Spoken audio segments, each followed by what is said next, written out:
This is one lap with the Nankang NS-2R. We mounted the Nankang NS-2R on a stock suspension AP1. Now this AP1 has a cold air intake, which doesn't add much in the way of performance. I have club racer pads and an alignment. This is a full weight S2000. I ran it with the spare tire in place. I ran it with everything in the car. The conditions that I went out to at Buttonwillow, it was very muddy because it's been raining on and off. I was really lucky to get a clear day to get the car out there and test it out. And so that really played into my lap times. I slowed it down a bit so that I wouldn't go off track. A lot of people went off track and it was very tricky to drive because it was hard to get your tires warm enough to get traction. So there were a lot of people losing it in front of me.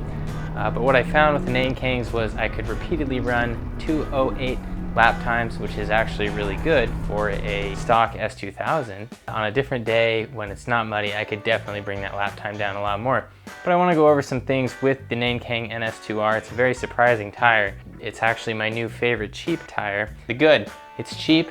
The sidewall is very stiff. It communicates very well. If it loses it, I can instantly correct the car and get things going the right way. It also communicates like a street tire, and what I mean by that is it makes noises at the limit so you know when you are right at the limit, and that makes it super easy to drive this tire. It's just very relaxing to drive this tire around the track. It wears like a street tire. I was just, putting in a lot of lap time because I went to an open test day and I didn't see much in the way of wear, and I didn't see much shoulder wear.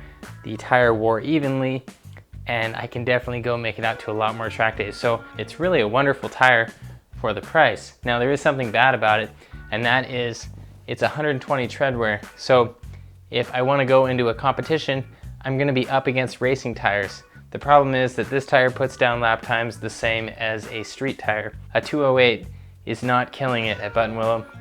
That's more a street tire time. Warming up took a while, and I think that might have been because it was cold out at Buttonwillow. Other than that, I have no complaints, and I'll definitely run the tire again. I'm gonna put up a lap where I got a little, sideways in the sweeper. It's called Riverside. I went in at 95, and I think that was a little bit too fast. The car went sideways a little bit, but I wanna show you that because you can see how easy it is to correct the car. Having a tire that doesn't wanna kill you is a big deal with the AP1, because the AP1 is a little bit tricky to drive when it's completely stock. And so I just had an absolute blast driving this car, and I'm gonna leave it stock because it's so much fun. So here's that one lap.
All right, that's it guys. Thank you for watching and enjoy your car.